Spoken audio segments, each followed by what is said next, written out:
आज के इस इकबालिया जलसे के सदर मोहतरम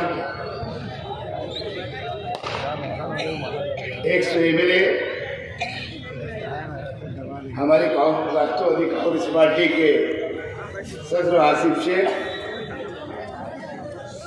मंच में बैठी हुई मालेगांव शहर कॉरपोरेशन की राष्ट्रवादी की मेयर,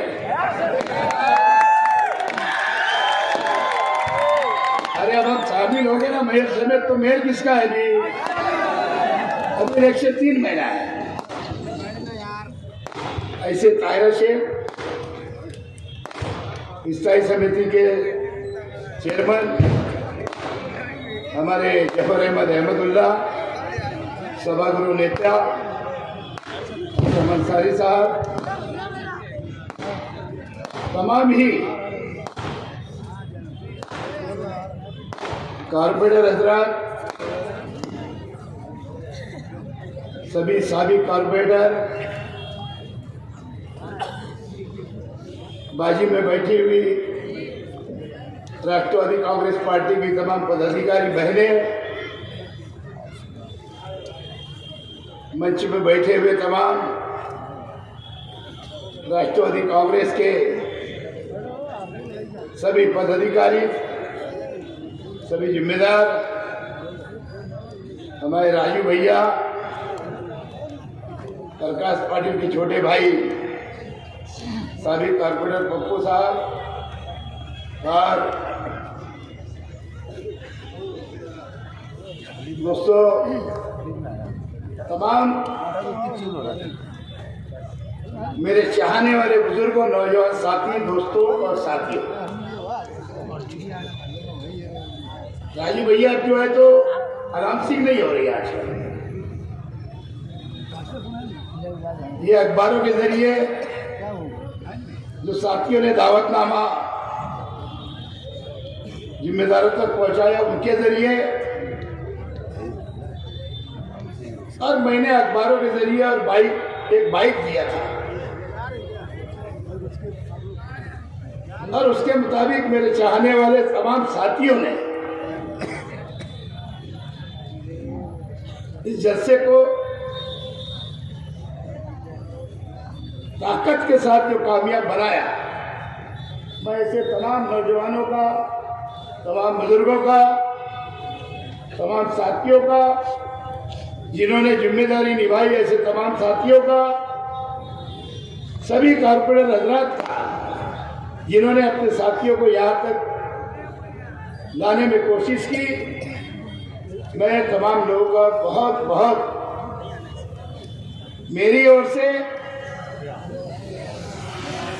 राष्ट्रवादी कांग्रेस पार्टी के तमाम जिम्मेदारों की ओर से, तमाम लोगों का बहुत शुक्रिया अदा करता हूँ। इस्तेमाल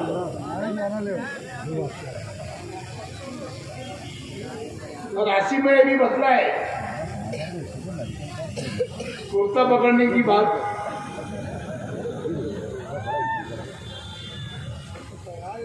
सही बात है कि मैंने एक मरतबा पत्रकार से बोला था कि यहाँ के आज के आमदार साहब अगर दोनों ये साथ और ये साथ, इनसे अगर सर पे से हाथ हटा लेंगे तो कहीं के रहने वाले नहीं।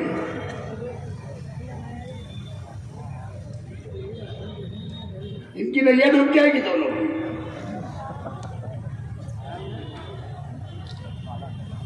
मुझे तो ये समझ भी नहीं आता कैसा MLA है हमारा, जो पार्टी में रहता है उस पार्टी को रहते हुए धोखा देता है। गलत बात है क्या? अरे MIM पार्टी से छुटकर आने वाला इंसान तीसरा मार्च क्यों मनाता है? इसका मतलब उसकी नीयत में खोट है, नीयत में खराबी है।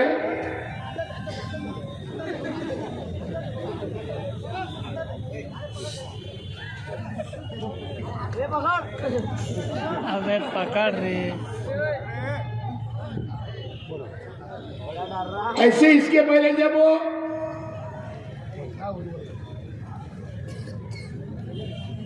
राष्ट्रवादी के टिकट के ऊपर उम्मीदवारी इन्होंने की,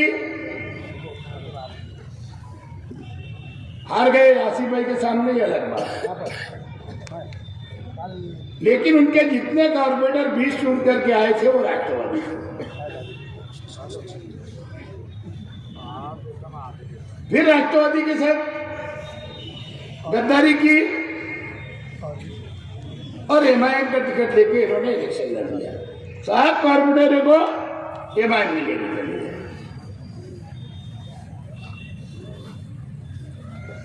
अच्छा, एमआईएम से चुनकर आए। जब महाराष्ट्र के अंदर राष्ट्रवादी कांग्रेस और शिवसेना की जब सरकार बनने जा रही थी, तो इनके तो महाराष्ट्र के अंदर 2 एमएलए चुनकर आए, मालेगांव एक धुलिया। लेकिन मालेगांव के एमएलए सीनियर थे, धुलिया वाला भैया भी क्या करता इनकी ही सुनेगा।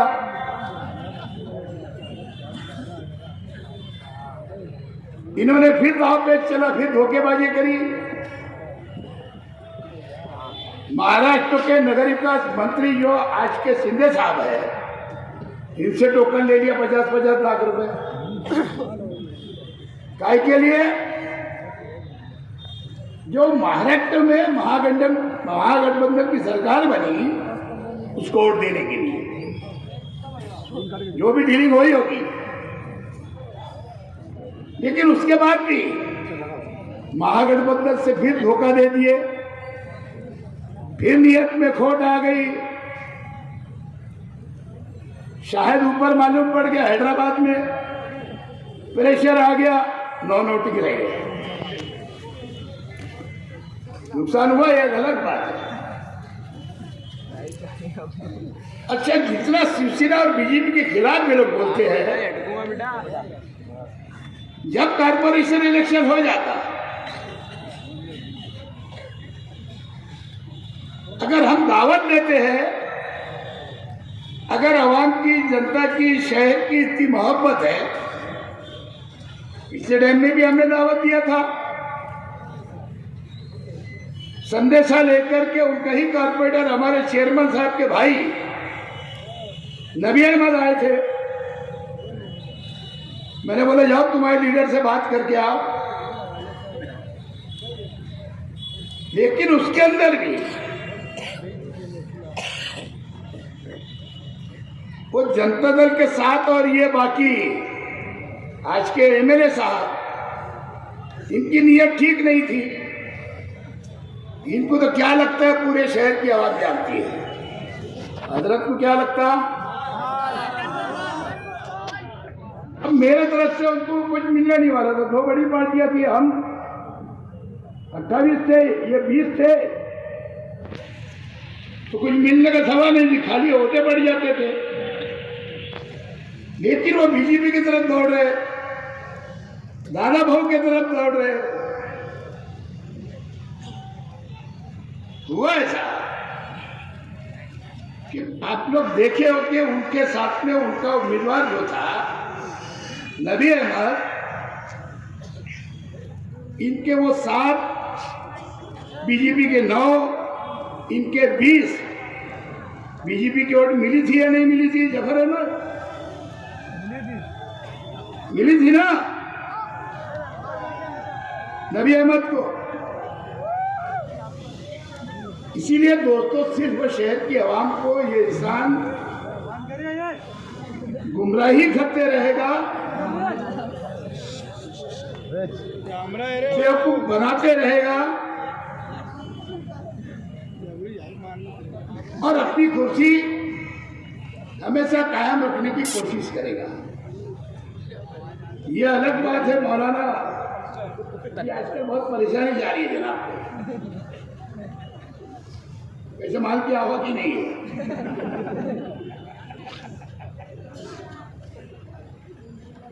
अब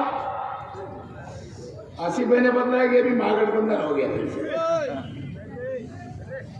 लेकिन दोस्तों, अब ये जो पूरा अवाम जो है, ये अच्छी तरह जान चुके हैं ये चाहे कितना भी वर्ग लाएंगे तीनों मिलके।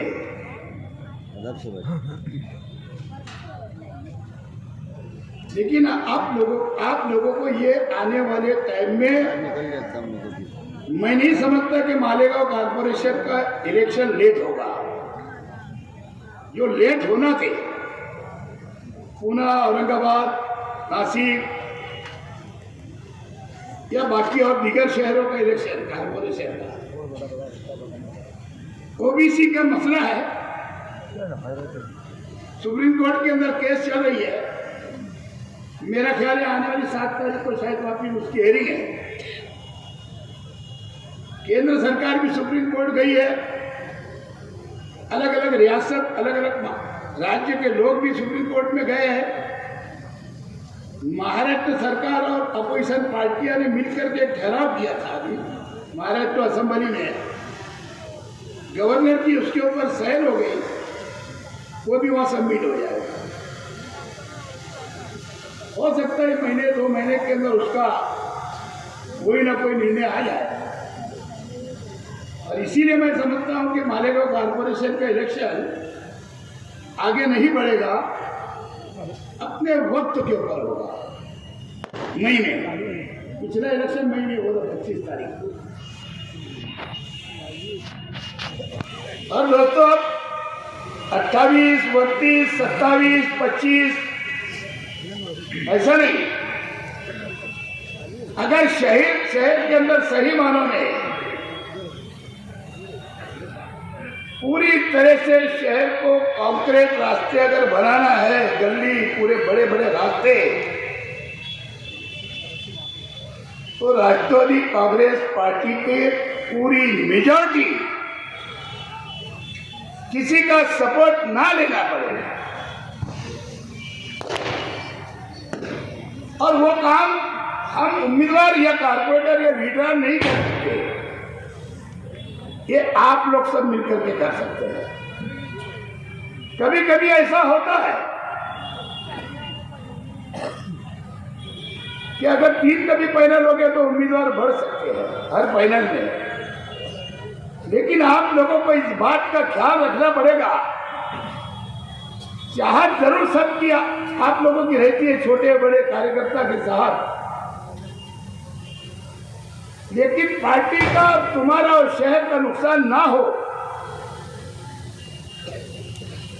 अगर कोई गलती से इधर उधर हो गया, टिकट नहीं मिलने पर, तो आपका वोट के अंदर बंटवारा नहीं होना चाहिए। जो पार्टी के उम्मीदवार आपकी अपनी पार्टी, कल कुछ और थी मेरे साथ आप लोग, लेकिन आज मैं, मेरे कारपोरेटर, तुम चाहने वालों ने मेरे साथ सभी ने प्रवेश कर लिया ना राष्ट्रवादी कांग्रेस पार्टी में, घड़ी घड़ी। हाँ? तो आप लोगों को आने वाले टाइम में चाहे 90 सीट हो गई है पूरे कारपोरेशन में, अभी 84 के बजाय 95 सॉरी। तो कम से कम आपको 48 सीट देना है। 48, 50 सीट दोगे तो हमको किसी की सपोर्ट की जरूरत नहीं पड़ेगी इंशाल्लाह।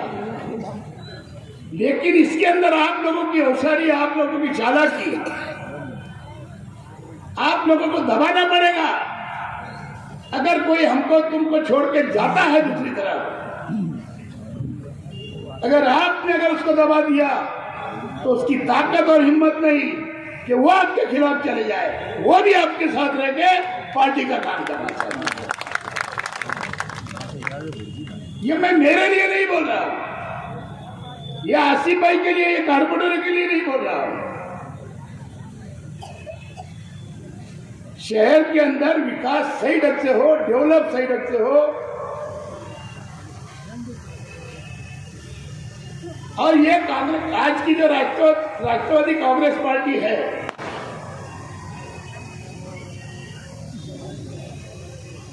इसके अंदर जो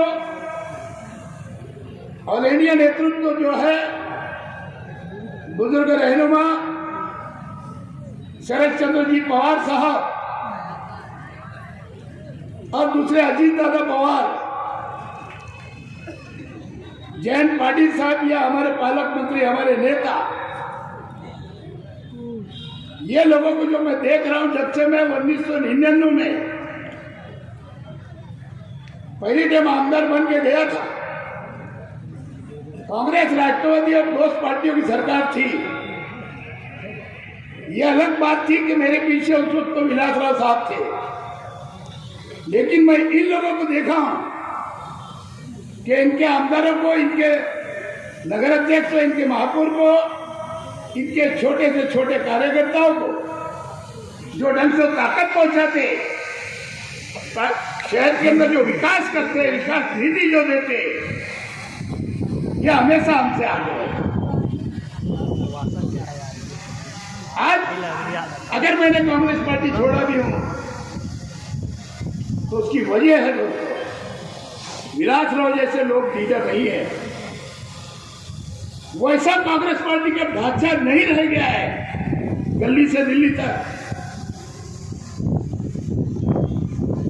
लेकिन अगर आज हम आए भी नहीं कांग्रेस में, तो राष्ट्रवादी कांग्रेस, वो भी कांग्रेस है ना कहीं कांग्रेस लगा है। राष्ट्रवादी मालेगांव मुस्तफा बंगार बाजार डायमंड कारपेट होलसेल रेट में यहाँ पर कारपेट दिया जाता है।